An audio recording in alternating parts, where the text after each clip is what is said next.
sagalee dubbii waaqayyoo wangeela Luqaas boqonnaa 10 lakkoofsa 38 hamma 42 isa jiru walii wajjin dubbifannaa hundumti keenya hin baafanna. Wangeela Luqaas boqonnaa 38 wangeela Luqaas boqonnaa 10 lakkoofsa 38 haga 42 isa jiru.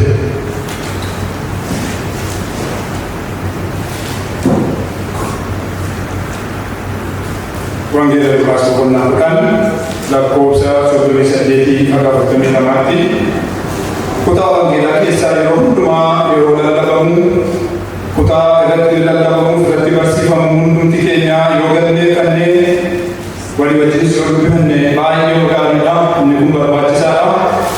Kanaafan si'a lama sadii irra deebi'ee akka hundumti keenya baafannu barbaada. Yesus bartoota isaa wajjin adeemsa isaa itti fufee gara ganda tokko yommuu dhufee dubartiin Maartaa jedhamtu mana isheetti isa simatte. Isheen obboleettii Maariyaam jedhamtu tokko qabdi. Maariyaam kun miilla gooftichaa jala teessee dubbii isaa dhaggeeffachaa turte. Maartaan hojii mana keessaatti qabamtee waan kurkurtuuf gara isaatti baatee, yaa gooftaa, obboleettiin koo kophaa akkan hojjedhuuf isa na dhiifteef anaaf hin yaadduuree? Egaa akka na gargaartuuf itti naa himiikaa jette. Gooftaan garuu deebiseefii, yaa Maartaa, yaa Maartaa, ati hin yaaddoftaa, waan baay'eettis sammacamta. Kan barbaachisu waan tokkicha. Maariyaam qooda gaarii isa ishee duraa hin fudhatamne sana fo'atte jedheeni. Ameen. Haleluuyaa. Kutaa kana mata duree kan barbaachisu waan tokkicha jedhu irratti dubbadha. Haleluuyaa.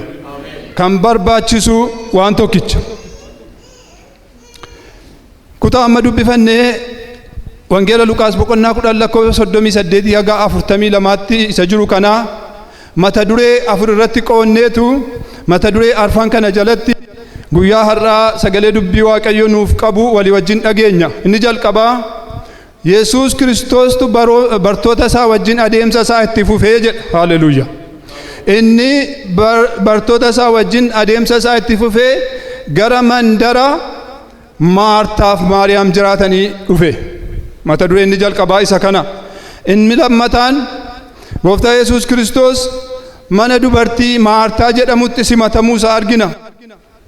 Mata duree isa sadaffaa Maartaan dubbii Gooftaa hin dhaggeeffanne, obboleettiin ishee Maariyaam garuu miilla Yesus jala teessee dubbii isaa dhaggeeffattee isa jedhu mata duree kana jalatti ilaalla.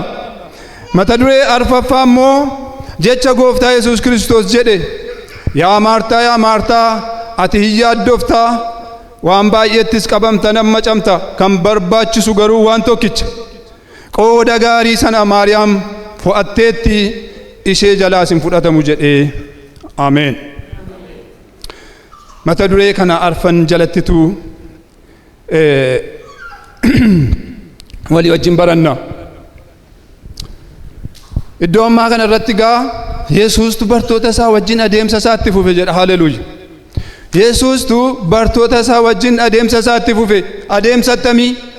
Adeemsa mootummaa Waaqayyoo lallabu, adeemsa wangeela barsiisu, adeemsa dhukkubsataa fayyisu, adeemsa namoota hidhaa seexanaarraa bilisa baasu adeemaa ture.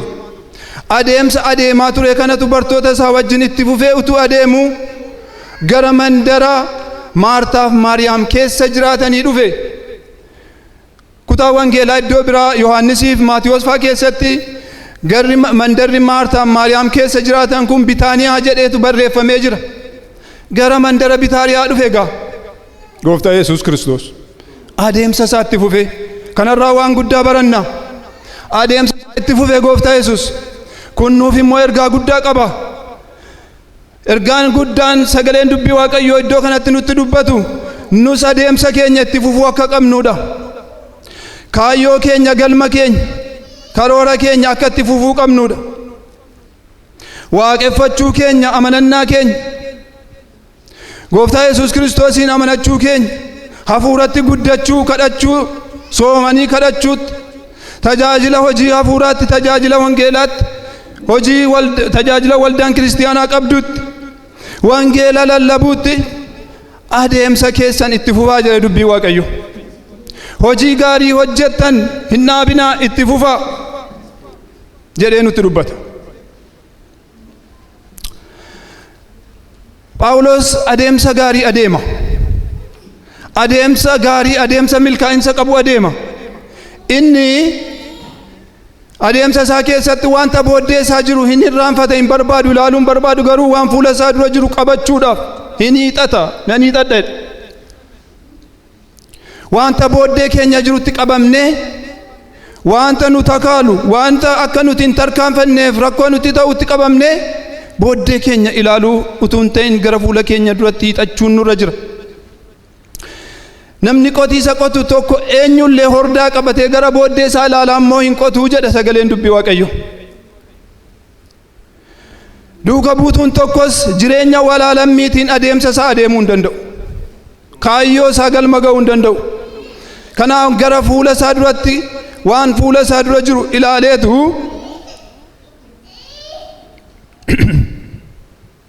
adeemuu qabachuu.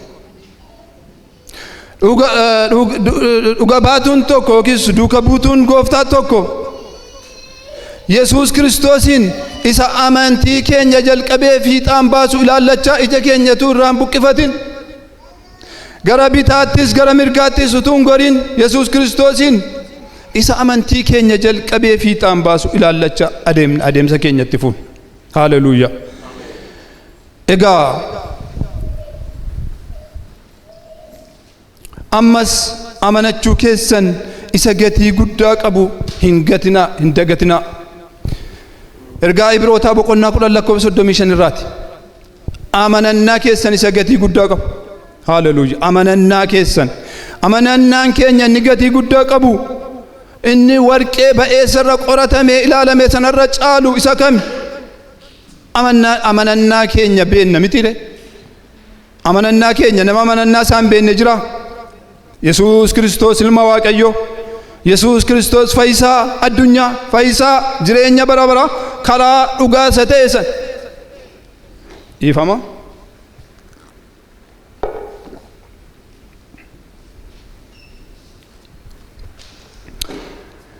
Amanannaa keessan isa gatii guddaa qabu sana hin dagatinaa, hin irraanfatinaa, hin irraanfatinaa.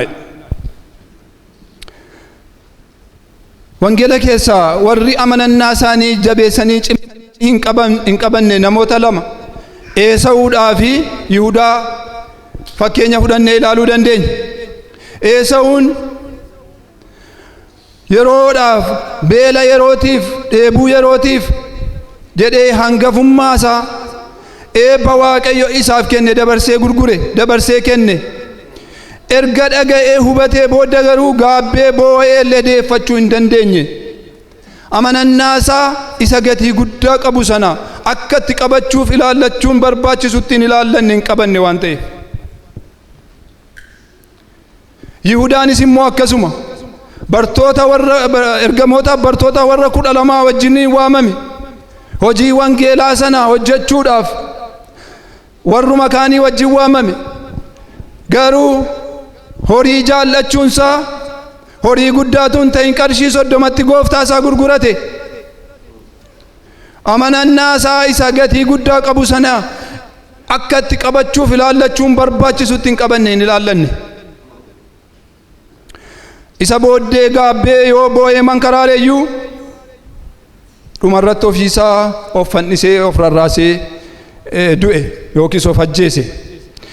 Kanaaf amanannaa isaa isa gatii amanannaa isaanii yookiis amanannaa keenya isa gatii guddaa qabu sana akka itti qabachuun nuuf ta'utti qabanneerraa laata. Inni warqee ba'eessa isa qoramee ilaalame caala. Inni amanannaan keenya sun. Haleluuyaa. Amanannaa keessan kan nurkaa buusuudhaaf nurkaa gatuudhaaf carraaqii taasisu waa baay'eetu jira. Biyya lafaa kana irratti waa baay'eetu jira.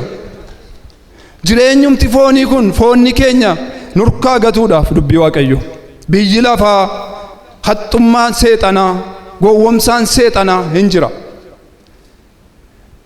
Egaa garuu nuti amanannaa keenya isa gatii guddaa qabu kana hin gannu hin dhiibnu. Waaqayyo Iyyaasuudhaani macaafa Iyyaasuu boqonnaa 1 lakkoofsa 7 irratti cimi ija jabaadhu, cimi ija jabaadhu, seera koo garbicha seerota koo fi abboomota koo garbicha koo Museerraa dhageesse eeguudhaaf of eeggadhu, isarraa gara mirgaatti yookiis gara bitaatti hin gorin jedheen. Haleluuyaa. Wanti ati hojjettu, wanti ati karoorsite fiixaan akkasiif ba'uu fedhe. Dubbii Waaqayyoo sanarraa, qajeelfama dubbii Waaqayyoo sanarraa gara bitaattis gara mirgaattis hin jallatin, hin gorin.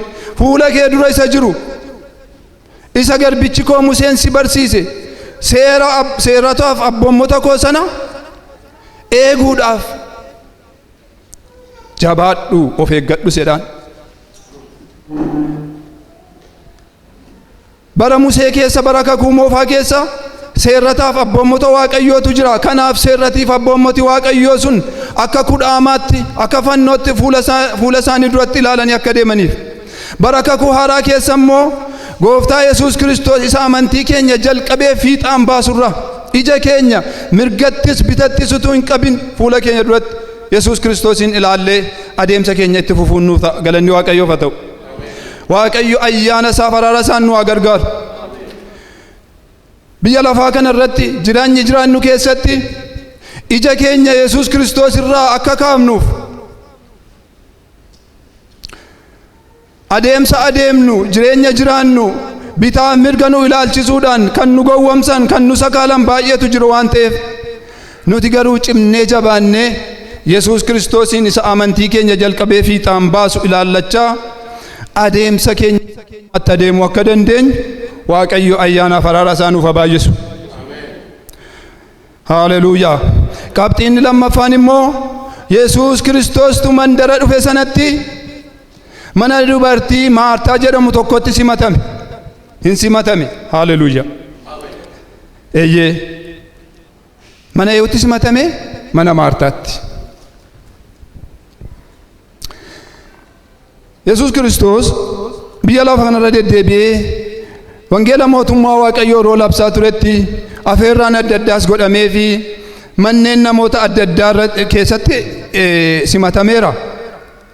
Fakkeenyaaf mana Zakkewoositti simatameera Gooftaa Yesuus Kiristoos. Dabalataan cidha mandara Qaanaa Galiilaatti ta'e irratti bartoota isaa wajjin simatameera. Akkasumas mana geggeessituu sagadaa Yaayiroos jedhamutti simatameera. Garuu simatamuun Yesuus Kiristoos inni amma nuti kutaa amma dubbifanne kana keessatti arginu. Inni mana Maartaatti simatame sun simatamuu Gooftaa Yesuus warreen kaan irraa maaltu adda taasisa isa jedhu ilaalla. Wangeela Luqaas boqonnaa 19 lakkoofsa 5-6 yeroo dubbifannu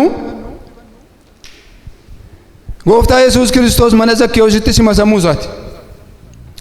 Gooftaa Yesuus Kiristoos barsiisaa tuuta baay'eedha wajjin utuu dhufaa jiruutu namichi Zakkewoos jedhamu kun nama baay'ee gabaabaa garuu qaraxxuudha. Yesuus Kiristoos dhufee darbaa jira, hin dhaga'e. Hin dhaga'e. Gooftaa Yesuusin simachuudhaaf Gooftaa Yesuus isa dinqii godhu isa dubbii jireenyaa qabu kana arguudhaafitu fedhii guddaa qaba. Kanaafuu garuu gabaabduudha. Nama baay'eetu immoo Gooftaa Yesuus Kiristoos wajjin attamitti arguu danda'a? Kanaaf wanti isa daangessu hojjaa isaati waan ta'eef fiigee dhaqee karaa inni irra darbu darbeetu qilxuu tokko yaabbate. Qilxuu yaabbatee achi gadi ilaaluudhaaf. Gooftaa Yesuus yeroo dhufee darbaa jirutti inni garaa nama hundumaa beeku. Inni waa'ee namaa nami gara biraan itti dubbachuu itti barsiisuu hin barbaachifne. Ol ilaalee yaa Zakkewoos dafiitii gadi bu'i har'a mana kee ooluun naaf ta'a jedheen. Haleluuyaa. Inni garaa nama hundumaa beeku. inni yaada namaa isa gadi fagoo qoratee beeku kuni namni gara biraan itti himuu isa hin barbaachifne fedhiidhaaf hawwii Zakkiyoosiin keessa jiru argee kottu gadi mana kee ooluun naaf ta'a. Zakkiyoos dafee gadi bu'ee maal jedha? Gammachuudhaan simate jedha. Haleluuyaa. Gammachuudhaan gooftaa isaa kana, gooftaa isa ija isaatiin arguu barbaadu kana amma gara mana isaatti simachuutti deema waan ta'eef, mana isaa ooluuf jedha waan ta'eef gammachuudhaan simate. Galanni Waaqayyoof haa ta'u. Egaa Zakkiyoos jireenyi isaa gooftaa Yesuusiin simachuudhaaf keessummeessuurraan qalbii isaas jijjiirrate, manni isaas maatiin isaas innis fayyina argate. Galanni Waaqayyoof haa ta'u. Bu'aa guddaa buufate. Namichi kun nama qaraxa fuudhuudha, nama biratti nama ciigga'amaadha, nama jibbamaadha. Garuu gooftaa Yesuus Kiristoos yeroo mana isaa gale keessatti inni ka'ee dhaabbatee qabeenya koo keessaa harka 50 hiyyeessotaaf nan kenna. As keessaa immoo nama tokko jal'inaan waa irraa fudhadheera yookiis fuudheera yoon ta'e dachaa 4 baasa jedhe. Yeroo inni akkasittiin qalbii isaa yaada garaa isaa jijjiirratetti gooftaa Yesuus Kiristoos har'a fayyinni maatii kanaaf ta'eera, inni soo ilma Abrahaamii jedhe. Haleluuyaa. Inni lammataa gooftaa Yesuus Kiristoos cidhaa Qaanaa Galiilaatti geggeeffame irratti dubartoota isaa wajjin argame. Cidha sana irratti garuu daadhii wayinii jalaa dhumeera. Keessummooti dhufanii wanti buusanii namaaf kennan hin turre.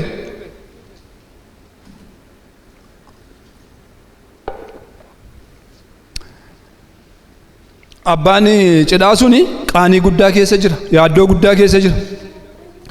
Garuu inni yaaddoo hundumaaf, rakkina hundumaaf furmaata ta'u Yesuus Kiristoos mana isaatti simatameera. Haleluuyaa. Yesuus Kiristoos inni yaaddoodhaaf, rakkoo cinqii hundumaatiif furmaata kennu, deebii ta'u mana isaa jira. Kanaaf dinqii isaa isa jalqaba gooftaa Yesuus Kiristoos dinqii isaa jalqaba, hojii jalqaba Qaanaa Galiilaatti bishaan gara daadhii wayiniitti jijjiiruudhaan jalqabe. Namichi mana kanatti gooftaa Yesuus Kiristoos simatamuunsa qaanii guddaa isaan oolche warra cidhaa sana.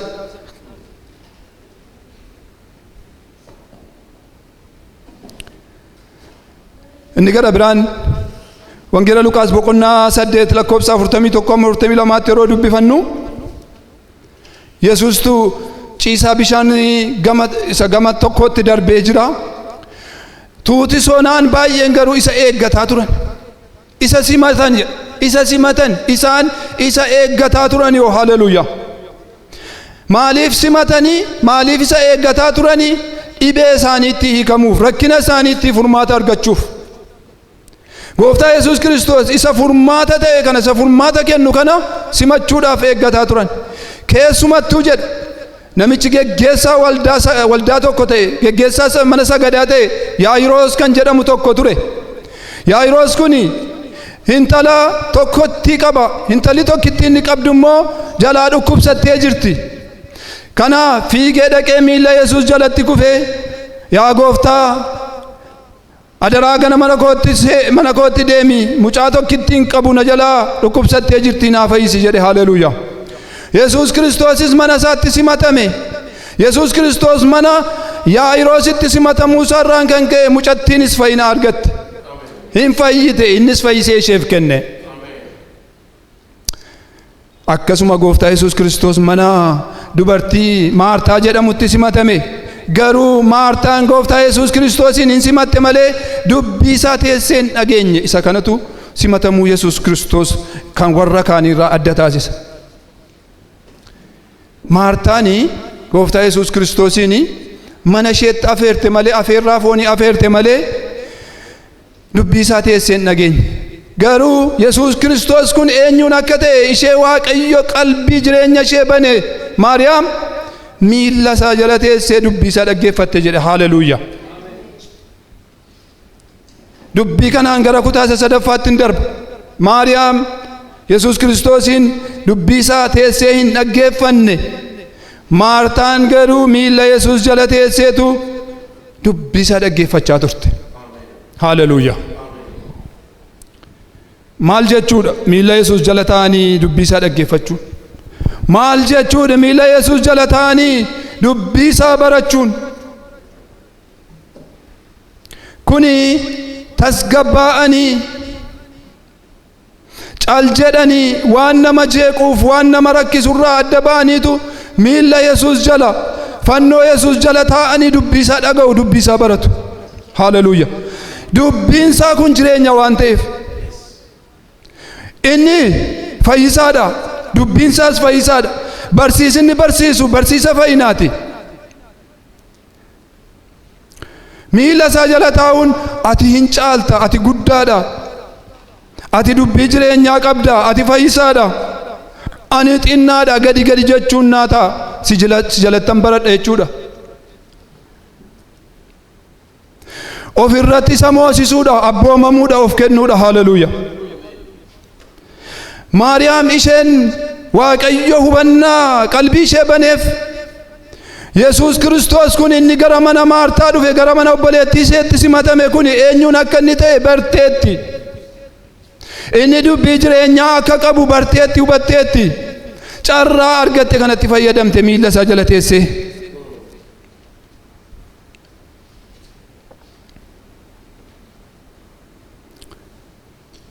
Haleluuyaa. Miilla Yesuus jala teenyee barachuu beennaa laata?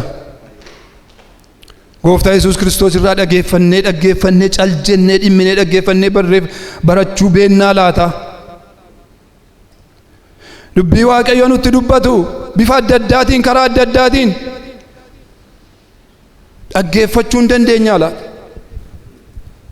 Yaada keenya tasgabbeessinee yaada bilchaataadhaan dubbii Waaqayyoo dhaggeeffachuu irraa barachuudhaaf fedhii qabnaa laata? Phaawulosis akkasuma miilla Gamaaliyaa jala taa'ee barate.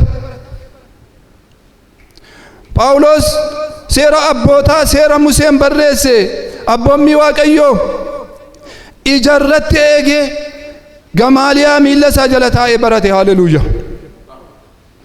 Namichi bara kakuu haaraa kana keessaa hojii guddaa addunyaa kana raasu hojjete. Lallaba wangeelaa guddaa waa'ee fayyisuu Yesuus Kiristoos. Sabni kanaan dura saba Waaqayyoo hin ta'in karaa Yesuus Kiristoosiin waamamuu isaanii wangeela kan lallabe hamma mootota Roomaattis wangeela lallabe, wangeela guddaa addunyaan kan ga'e gooti wangeelaa kun Phaawulos. Dursee garuu barumsa sana barachaa ture. Cal jedhee yeroo isaa fudhatee gad of deebisee miilla Gamaaliyaa jala taa'ee barachaa ture.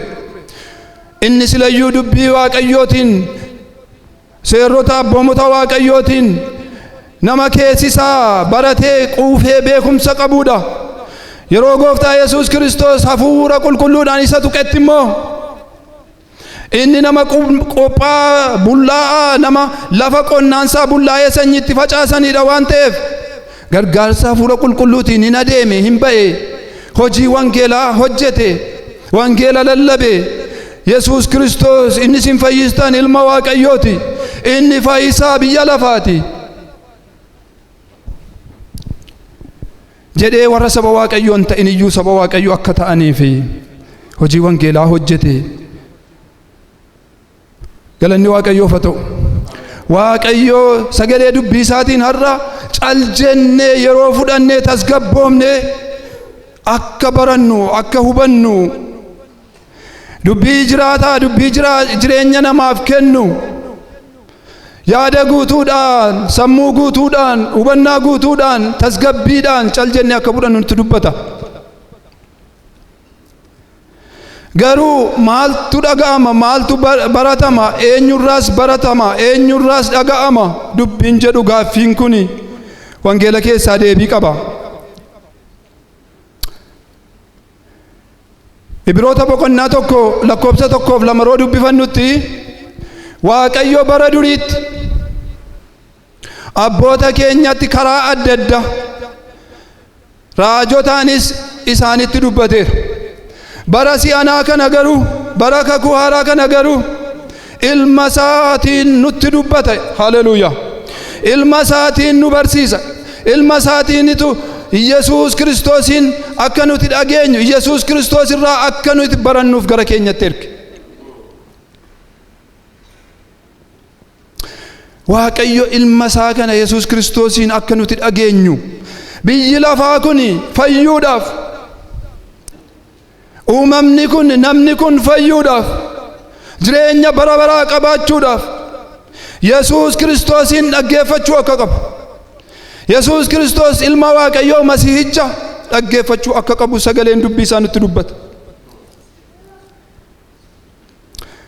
Kanaafis iddoon silaa yeroo kadhata keessa jirru dubbisee Maatiyos boqonnaa 17 lakkoobsa 5, Maarqos boqonnaa 9 lakkoobsa 7, Luqaas boqonnaa 9 lakkoobsa 35 irraa sagaleenis duumessicha keessaa dubbatee kun ilma koo isa an jaalladhu, gammachuun koos isatti raawwatama, isa dhaga'aa jedhe. Haleluuyaa.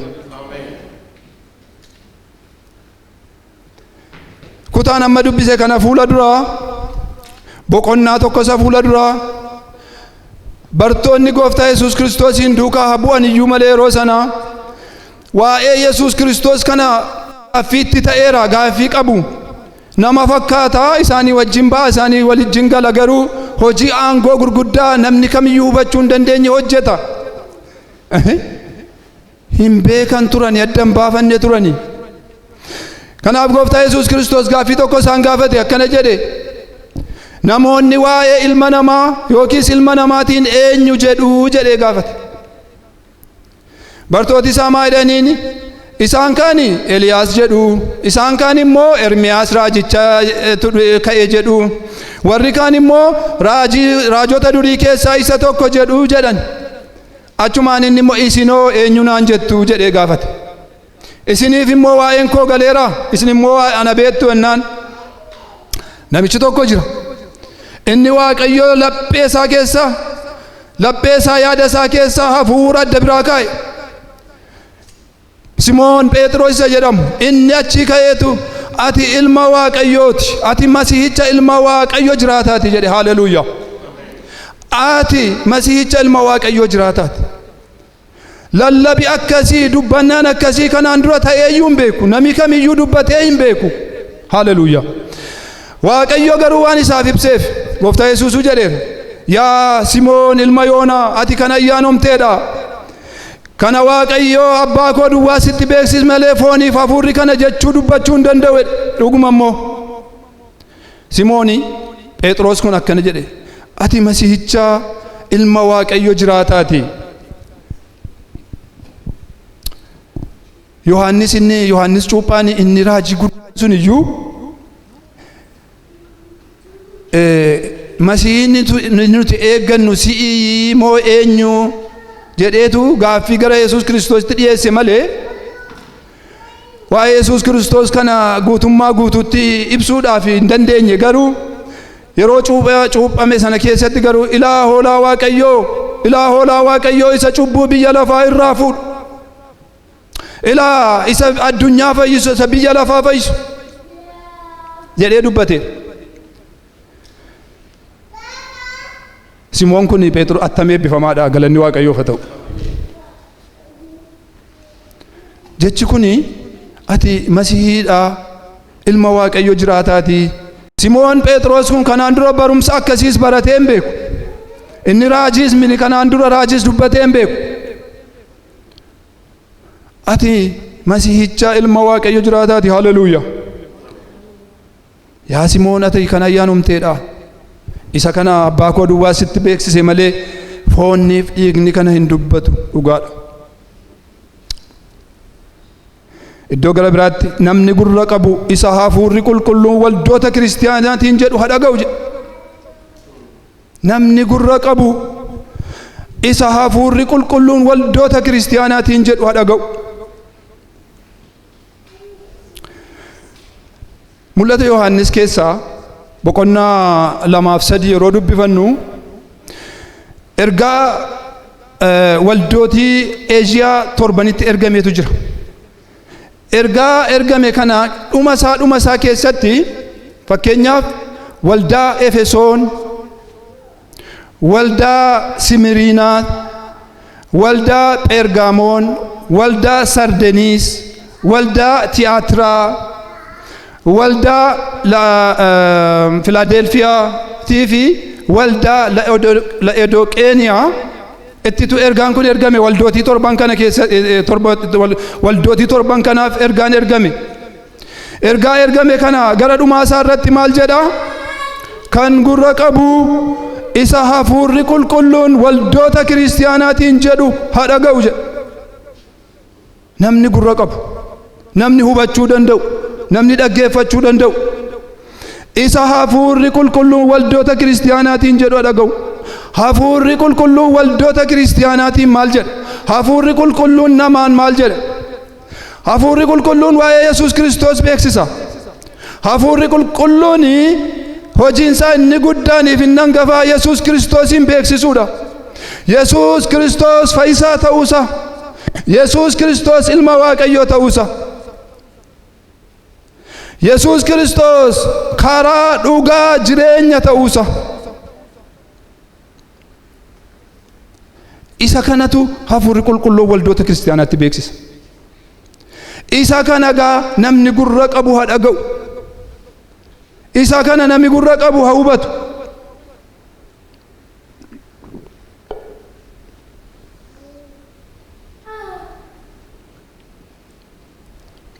Dubbii Waaqayyoo kana dhimmanii dhaggeeffachuutu barbaachisa waan ta'eef. Dubbii jireenyaa kana, dubbii jireenyaa isa Yesuus Kiristoos fidee dhufe kana dhimmanii dhaggeeffachuutu barbaachisa waan ta'eef. Mata duree arfaffaa irratti jecha Gooftaa Yesuus Kiristoos jedhe, yaa Maartaa, yaa Maartaa, ati in yaaddofta, waan baay'eettis hammacamta. Kan barbaachisu garuu waan tokkittiidha, waan tokkicha. Maariyaam qooda gaarii sana fo'atteetti, ishee jalaas hin fudhatamuu jedhe. Haleluuyaa. Wanti barbaachisu waan tokkicha. Dubbii Waaqayyoo dhaga'uudha, dubbii Waaqayyoo beekuudha, itti jiraachuudha. Wangeela Maatiyos boqonnaa 6 lakkoofsa 35-34 yeroo dubbifannu, duraan dursitanii mootummaa Waaqayyoo qajeelummaa isaas barbaaddachuutti yaada keessan hidhaa. Duraan dursitanii mootummaa Waaqayyoo qajeelummaa isaa barbaaddachuutti yaada keessan hidhaa. Kan kanarraa hafe wanti gara biraan hundumtuu itti isiniif dabalamaa jedhe. Achi keessatti waa'ee nyaataaf dhugaatiitiif akka hin yaaddomne, waa'ee uffataatiif akka hin yaaddomne, jireenyi nyaatarra akka caalu, dhagni immoo uffatarra akka caalu dubbata.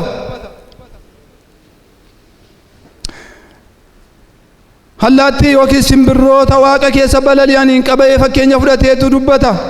Mee simbirroota ilaalaa, isaaniin haramanii, hin qotanii, hin soqanii, hin makaranii, gumbiittis hin galchanii, garuu Waaqayyo abbaan keessan isaan sooraa jedhe. Egaa isinoo simbirroota irraan caaltaniire? Akkasumas immoo waa'ee uffataa yeroo dubbatu abaaboo fudhatee dubbata. Abaaboo fakkeesse.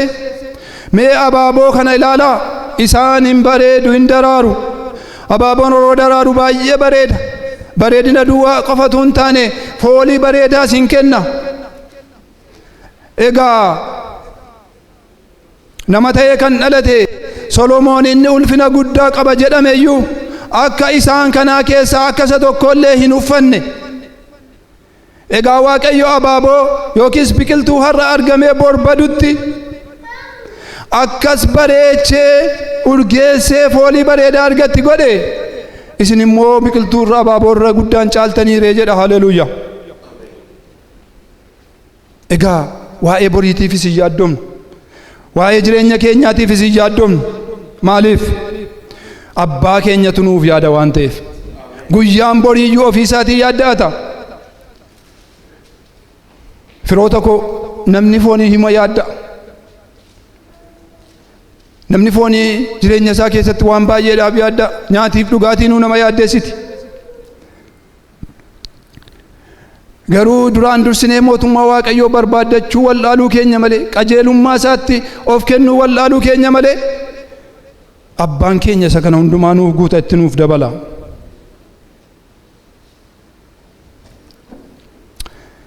Iddoon kun baay'ee natti tura. Ergaa Qorontoo isa duraa boqonnaa 15 lakkoofsa 19 irraa maal jedha? Nuti jireenyuma biyya lafaarra jiraannu kanaafitu Kiristoosin abdanna yoo ta'e nuti namoota jiran hundumaa caalmaa boo'uufiitu nuuf ta'a. Hiika abbaa gammachiisa duraarraa immoo maal jedha? Nuti hundumaarra warra gadadamoodha. Warra gadadamoo jechuun warra raata'ani, warra joonja'ani, warra garatti goraa wallaalan jechuudha. Nuti Yesuus Kiristoos kana isa dubbii jireenyaaf jireenya namaaf kennu kana isuma jireenya biyya lafaarra jiraannu kanaaf barbaanna yoo ta'e waa'een hafuuraa nuuf hin galle. Eeyyee nuuf hin galle. Waa'een nyaachuu, waa'een uffachuu, waa'een dhuguu, waa'een mana gaarii ijaarrachuu, waa'een konkolaataa bitachuu, konkolaataa oofuu, waa'een biyya alaa ba'uu dubbii hafuuraa nutti ta'eera. Raajiin raajamu kana ta'eera bara siyaanaa kana keessa. Waa'ee namni sooromuu, waa'ee maallaqaan ol ka'uu, waa'ee taayitaan dabalamuu ta'eera raajiin siyaan. Hubannaan keenya garuu isa kana darba. Nuti Yesuus Kiristoosin kan qabaanneef, kan hubanneef, kan barbaannuuf jireenya biyya lafaarra jiraannu kanaaf utuu hin taane, qofaaf utuu hin taane guddina hafuuraatii fi lubbuu badu gara mootummaa Waaqayyootti deebisuufi Yesuus Kiristoostu jireenya bara baraan kennaafi jireenya qabaafi dubbii jireenyaatu isa bira jiraaf. Nuti jalqaba duraan dursinee mootummaa isaatiif qajeelummaa isaa irra yaada keenya keenye inni gara biraanitti nuuf dabalama. Gooftaa Yesuus jedheera, ani irraa hafaa akka qabaattaniif gara keessan dhufeera. Haleluuyaa. Irraa hafaa qabaachuun qabeenya qabaachuun gadhee ta'ee miti, jibbamaa ta'ee miti. Garuu seexanni afchaala. Seexanni hubannaa namaa fuudhee gara nyaataaf dhugaatii, gara jireenya gaariitti jiraachuu, gara qabeenya qabaachuu, gara sooromuu, gara dubbii hafuuraa hirraanfachiisee gara konkolaataa bitachuutiif gara biyya alaa ba'uuttitu akka raajan taasise.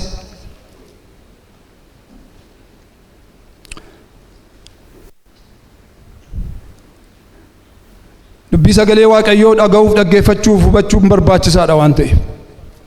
Dubbiin jireenyaa kun inni isa biraa ba'u jireenya isa nuti biyya lafaa irratti jiraannu kanaa oli. Inni isa jireenya bara baraa qulqulloota wajjin mootummaa Waaqayyoo Yesuus Kiristoosii wajjin hoolicha sanaan leenca Yihudaa wajjin bara baraan mo'uudhaafi argachuudhaaf jireenya hafuuraatti guddachuudhaaf giddinni jireenya keenya ammoo hamma safara Kiristoositti akka deemuuf. Haleluuyaa. Isa kanaadha malee wanta biyya lafaa kana jirutti hidhamee kan dhaabbatu miti. Haleluuyaa. Macaafa qulqulluu keessaa bara durii abbootiin keenya baay'een isaanii waliin dubbii tokkichuun isaanii jireenya. Isaan irraa baay'ee baranna. Gooftaan Yesuus kan barbaachisu waan tokkicha. Innis dubbii Waaqayyoo dhaga'uu, hubachuudhaan itti jiraachuu akka ta'e dubbata. Daawitirraa, jireenya Daawitirraa yeroo baay'ee waan baay'ee baranna. Namni kun Waaqayyo isaa eebbisu nama yaada gara Waaqayyoo qabudha. Faarsaa isaa faarsaa 27 boqonnaa 4 irratti ani waan tokkicha Waaqayyoon nan kadhadha. Isas argachuun barbaada.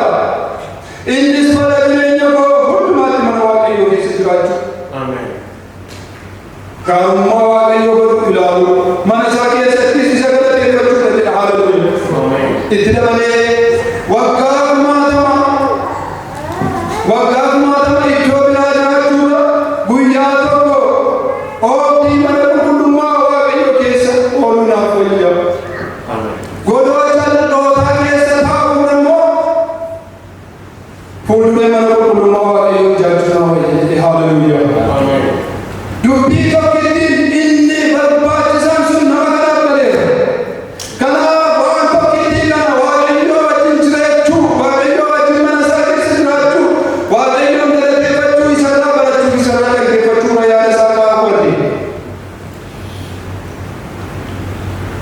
nus waaqayyo jireenya keenya fedhii keenya akkasuma baraasisu. Waan tokkitti barbaachisu dubbii waaqayyoo dhageenyee isatti qabamnee jiraannee jireenya eebbifamaa jiraachuu akka dandeenyu nu gargaara. Namni gargaan immoo Simoon kan jedhamu dubbii tokkitti kan isaaf darbe dubbii tokkitti barbaachisu kun kan isaaf darbe nama hafuura qulqulluutiin guutan nama qajeelaa Yerusaalem keessa jiraatu. Inni Masiihicha Kaisaa biyya lafaa isa ta'e Yesuus Kiristoosin Masiihicha utuu hin argin fooniin akka hin duune jala walirraa akka dabarre hafuura qulqulluudhaan itti himamee ture. Kanaaf bara jireenya isaa guutuu Masiihichi yoo argama yoo dhalata inni biyya lafaa kana furu hoolaan waaqayyoo inni cubbuu addunyaa irraa kaasu kuni yoo dhufa inni saba warra saba waaqayyoo hin taaneefis eebba ta'u isaanii fayyisu Israa'eliinis immoo kan ulfina ta'u yoo dhufa kan eeggata isa kana eeggata. Gaaf tokko Gooftaan Yesuus erga dhalatee booda yeroo qulqullummaadhaa waan ta'eef haati isaa Maariyaamiif Yoosef Yesuus Kiristoosin mucaa kana gara mana qulqullummaatti geessan akkuma nu daldalaa goortan jechuudha. Yeroo ijoolleen dhalatan eebbisuuf akkuma finnu yookiin immoo akka isaan cuuphamaniif kan finnu jechuudha. Simoon kun immoo hafuura qulqulluudhaan geggeeffamee gara mana qulqullummaa hin dhaqe. Mucaa kana argee fuudhee kaasuutti baate yeruma sana hin bare Masiihichi isa kana inni biyya lafaa fayyisu. Egaa amma yaa Waaqayyo garbicha kee jireenya kanatti hiiki. Egaa ani fayyisuu kee argeera. Haaleluyyaa. Fayyisuu kee argeera. Fayyisaa isa deemu eeguu kee argeera. Ani immoo bara kuufeera yeroo dheeraan eegeesse. Kanaaf jireenyi iyyuu kana booda nan barbaachisu an deemuun naaf taa'e.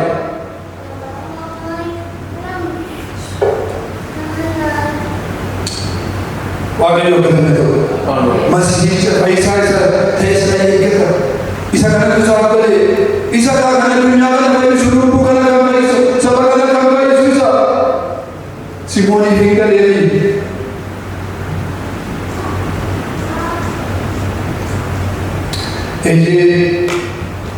Musee yoo ilaalle akkasuma Abrahaamii yoo ilaalle akkasuma Iyyoobii yoo ilaalle akkasuma isaaniif galee waa'ee dubbii waaqayyoo wanti tokko ittiin barbaachisu kun maal akka ta'e isaaniif galeera. Dhuga ba'umsa gaarii qabu. Tokko tokko waa'ee sadan isaanii dubbatu galu.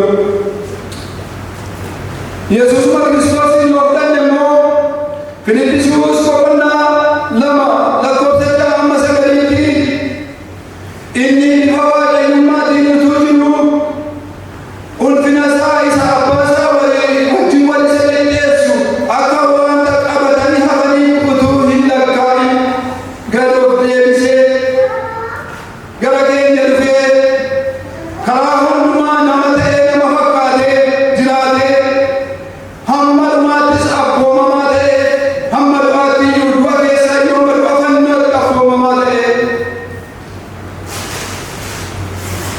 Sababii kanaaf immoo Waaqayyo maqaa isa maqaa hundumaa irra caalu haalelu maqaa Yesuus isa maqaa hundumaa irra caalu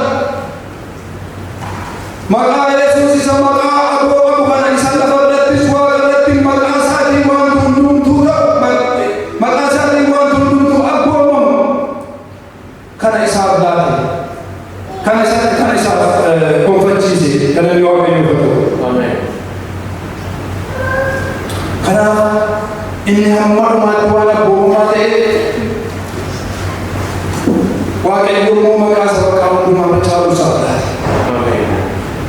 Galanni Waaqayyo godhu. Dubbii koo gara gudunfuutti yeroo geessu yeroo fidu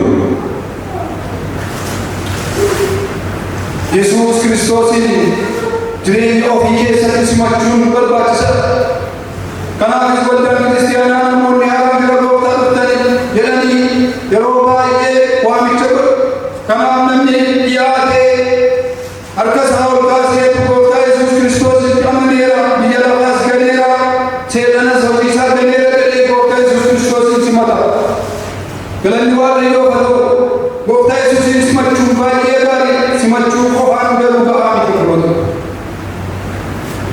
Maryam simate gooftaa Yesuus kana erga simatee booda immoo taa'ee isarraa barachuu wallaalee macaafa dubbifachuu dhiiseetu dubbii isaa qorachuu dhiisee kadhachuu dhiiseetu hojii hafuuraatti guddachuu dhiisee tajaajilatti guddachuu dhiisee gara biyya lafaatti deeme. Kanaaf simachuun gaarii ta'ee erga simatanii booda immoo dubbii isaa kana barsiisa isaa kana dhaggeeffachuu duukaa bu'uutu barbaachisa. Akkuma Maariyaam simannaa foonii simannaa nyaataa dhugaatii akka hin taane dubbii isaa immoo dhaggeeffachuu tokkummaa qulqullootaa keessaa qooda qabaachuu tajaajila hafuuraatti qabaachuu jireenya ofii hafuura ofiitti guddachaa akka deemaniif sagalee dubbii waaqayyoo dubbifachuu wangeela qayyabachuu barbaachisa. Dhaggeeffachuun kun qofaan immoo barachuun kun qofaan isa ammas ga'aa miti. Isa dhaggeeffatanii bara kanaan immoo ittiin geggeeffamuuf ittiin jiraachuutu barbaachisa. Dubbii waaqayyoo dhaga'anii erga itti jiraatanii erga hubatanii erga namaaf galee booda immoo ofii ofiitii itti jiraachuu qaba. Namni na jaallatu yoo jiraate akkuma ta'uu eegalee dubbii waaqayyootti jiraachuu sagalee dubbii waaqayyootti qabanii jettee tokkummaa obbolootaa keessaa qooda qabaachuu jireenyi dhuga ba'aa tokko yookiis kiristaana tokko sadarkaa rakkatti guddachaa deema. Dhugaa dhaga'anii dhugaa hubatan immoo ofii qabatanii taa'uu qofatu hin taane warra kaanii qabutu barbaachisa. Wangeela lallabuutu barbaachisa. Yesuus Kiristoos gooftaa ta'uusaa, Yesuus Kiristoos fayyisaa ta'uusaa beeksisuu warra kaaniin wangeela qabuutu barbaachisaadha jechuudha. Egaa kiristaanni tokko dhuga ba'aan tokko dhuga baatiin tokko dhuga buutuun tokko dhuga bu'aan tokko waamicha akkasii kanaaf waamamu. Waamicha akkasii kanaaf waamamu. Gooftaan inni nu waame inni carraa nuuf kenne akka nuti isa dhageenyuuf inni nu gargaare maqaan isaa kan eebbifame haa ta'u. Ameen. Eeyyee obboloota koo obboleettota koo amanannaan keenya suni gatii guddaa qaba. Amanannaan sin amanattan amanadhe inni gatii guddaa qaba. Inni isa baniisan oolchuudha. Isa biyya lafaa kana keessatti joora iddoon taane akka nuti hin argamne nu baraareedha. Kanaaf dubbii sana qabannee jiraannee kaayyoo keenya galma keenya yoo akka dandeenyu inni hafuura isaatiin maa gargaaru waaqayyo haa eebbifamu. Ameen.